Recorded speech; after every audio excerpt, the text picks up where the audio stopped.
Hi, I'm Pete from Arta Trades, and today I'm going to do a short video on how to select the right oil for when you're doing an oil change.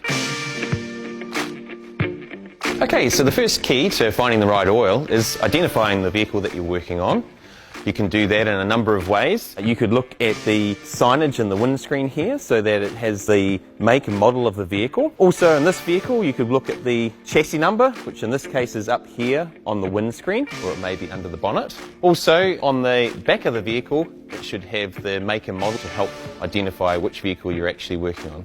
Okay, so once you've identified the type of vehicle that you've got, you can come online and look at a trusted website like Castrol or Shell, someone that makes oil, and it gives us a couple of options of some types of oil that we could choose. With this information there's two things that are probably most important.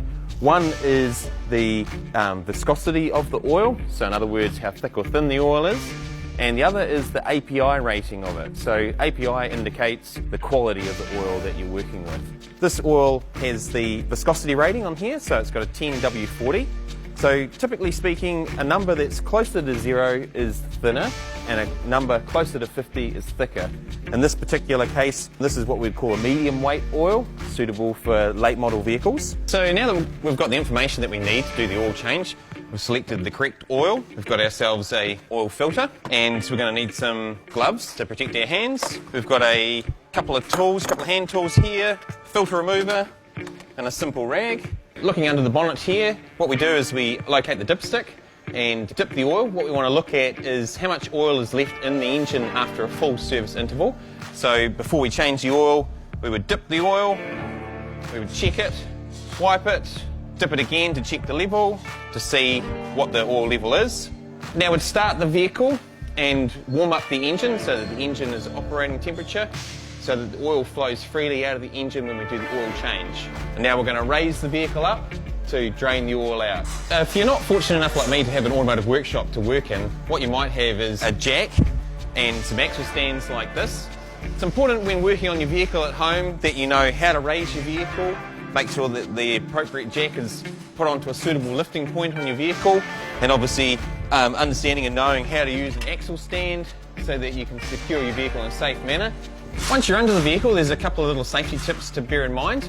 Because you're working underneath the vehicle, safety glasses are a good idea because things can fall down onto your face, into your eyes. We've got our gloves on so that we've got any waste oil's not going to get on our skin. Also bearing in mind that we've run this engine up, so the engine oil is going to be hot, so there's a risk there of burns or scalding if you get engine oil over yourself.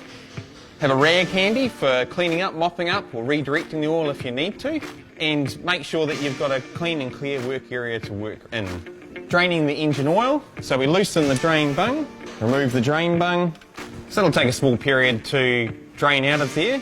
As part of the oil change procedure, it's a really good idea to change your oil filter. Okay, it's not a big expense and it'll be well worthwhile for the engine and the cleanliness of the oil in the future. Simple tool, oil filter removing tool. It's got some little jaws on there. Simply turn and it will unlock the filter from the engine. With the engine oil filter, there will be a number on here. Double check that number with the filter that's on the vehicle, or check that you've got the correct filter. We've got the new filter here, which has a oil O-ring on here, and it relies on oil to seal it.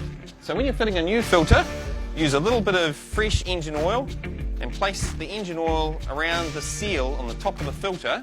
We're going to place the oil drain bung back in. Now, what it's important to note is that there's a washer on top of here, which is a sealing ring. It's a great idea to replace that with a new one before you fit it up again. That'll prevent any drips or leaks once the job's all done.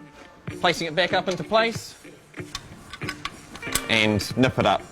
We're coming to fit up the oil filter.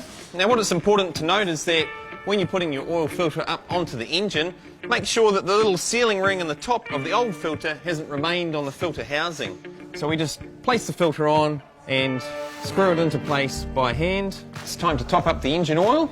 Turning the oil pack onto its side will give you more room to pour the oil, making it easier to get into the engine. A typical small Japanese vehicle like this will usually take between 3.5 and 4 litres of oil. But what I recommend you do is check up on your spec so you know how many litres you need, and run the engine up to operating temperature, turn the vehicle off, let it sit for 2 to 5 minutes, then use a dipstick, recheck to make sure that it's up to the full mark. Thanks very much for watching our how-to video on how to change your engine oil. Just remember, if you need more information on your vehicle, get the correct specifications, get it online or get it from the manual. And if you want more information on how to change your oil or work as a vehicle serviceman or work as a motor mechanic and you want to enrol in a course, come and see us here at ARA, and we'd really love to take your enrolment and have you come and study with us full-time or as an automotive apprentice. We'll look forward to seeing you. Thanks.